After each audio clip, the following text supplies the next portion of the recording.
Welcome, another glorious day of Bhagavad Gita Sadhana. How are you?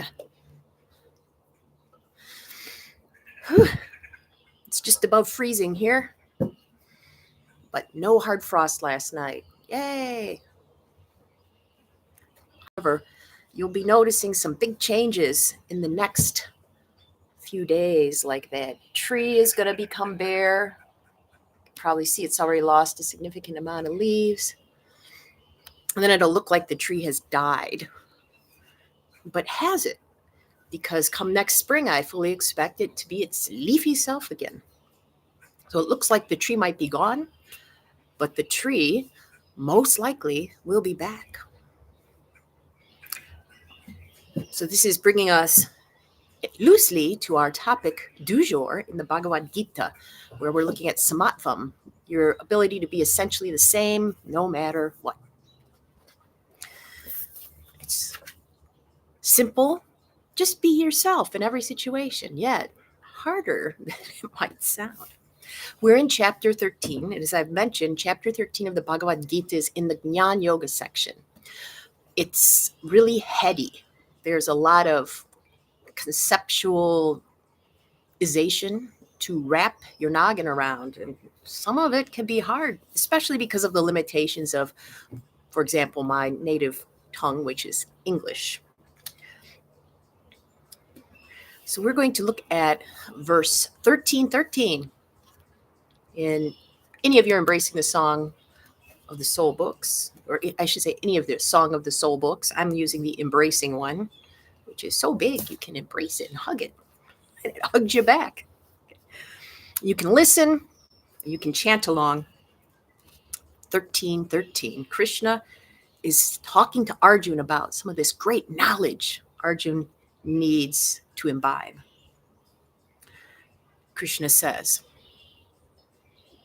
I shall tell what ought to be known, knowing which one gains endless life, the birthless one governed by me, neither being nor non-being.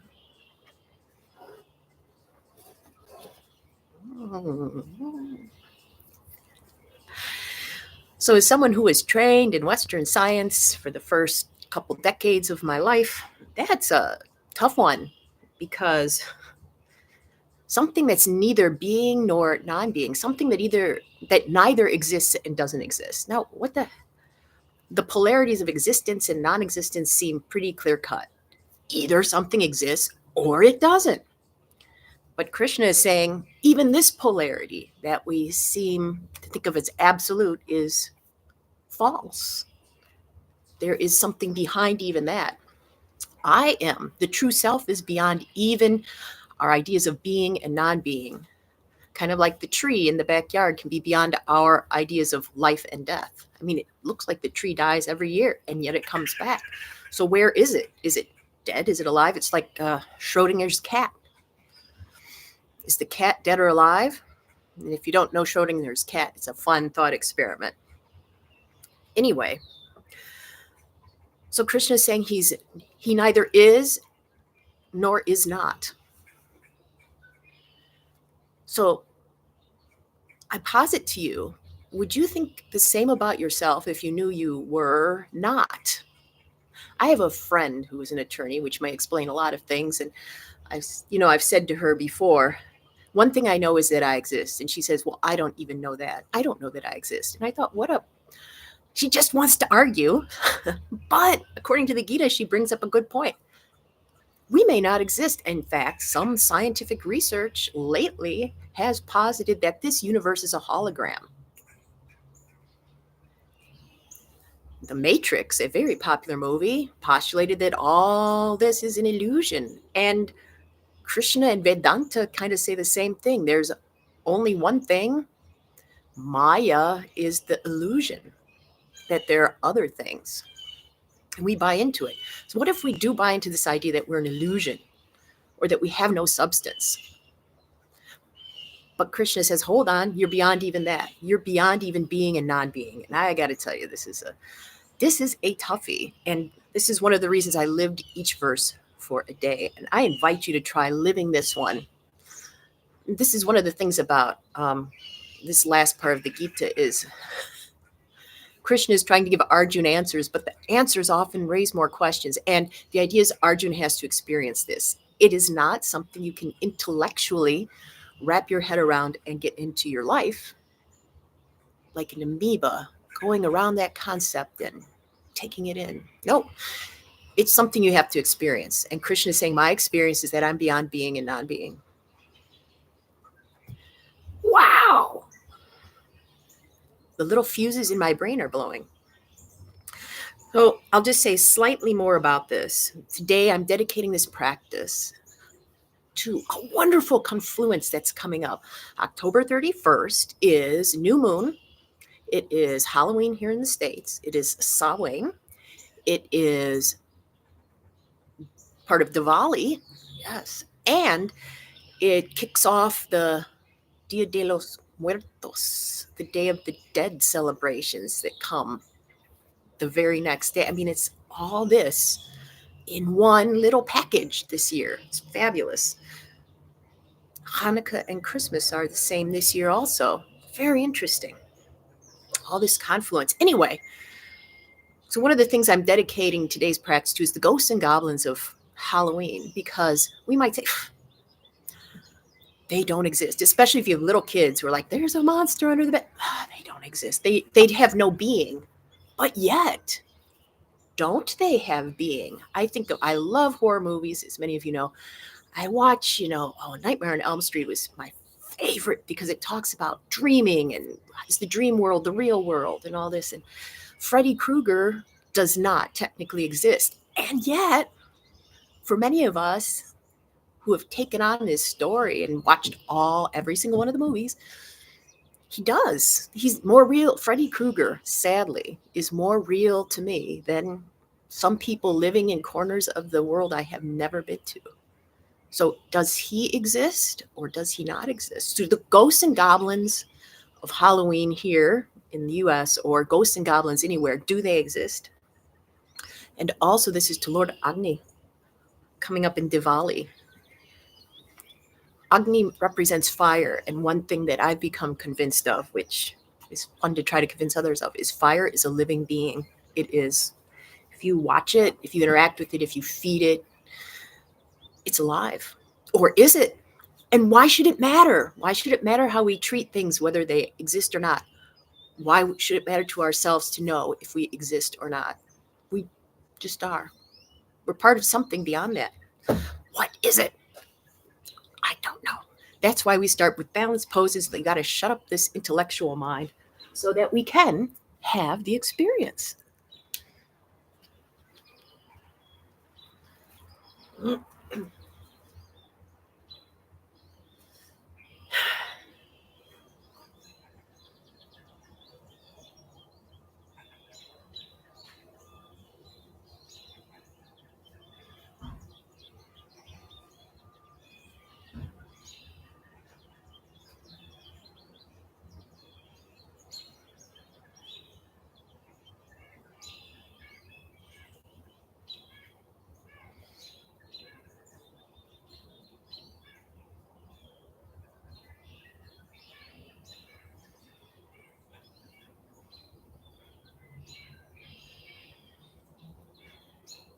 Let's switch.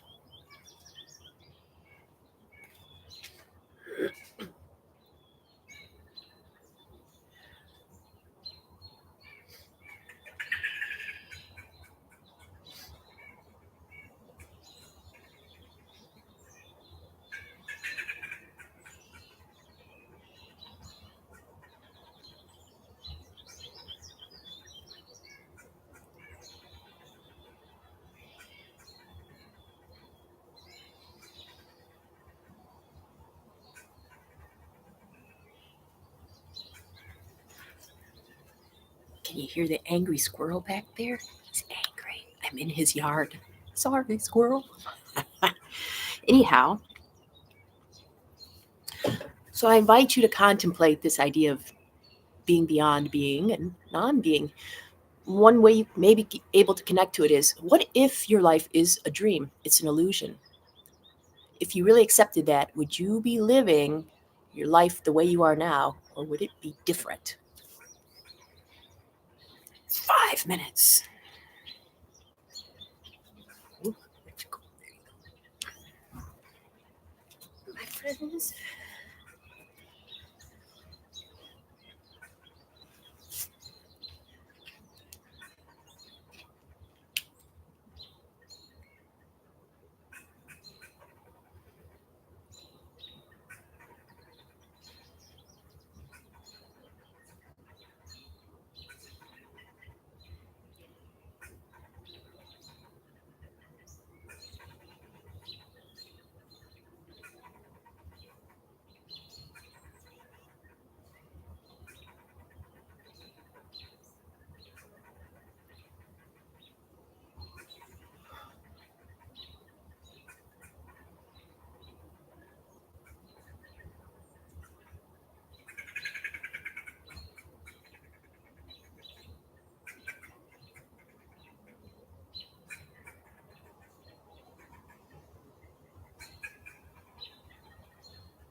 Welcome back.